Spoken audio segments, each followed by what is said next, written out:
السلام علیکم ناظرین، پرواز نیوز کے ساتھ میں ہوں سنیتا حمید۔ یونین آف جرنلسٹ کمیٹی باغ سرگودا کی افتتاحی تقریب منعقد ہوئی، جس کے مہمان خصوصی چودھری تنویر حسین CEO شاہین ایلکلیو تھے۔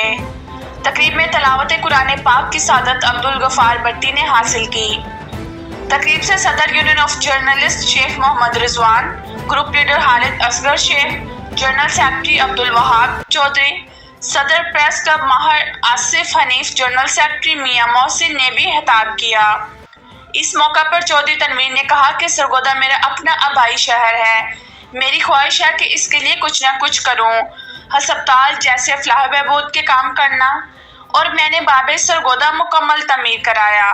انتظامیہ کے ساتھ ہر قسم کی بہبود کے کام کرنے کے لیے ان کا ہاتھ بڑھانا اپنا فرض سمجھتا ہوں۔ پروگرام کے آخر میں انہوں نے یونین آف جرنلسٹ کے لیے 1 لاکھ کا فنڈ اعلان کیا۔ نمائندہ پرواز نیوز، شیخ عالمگیر، سرگودا۔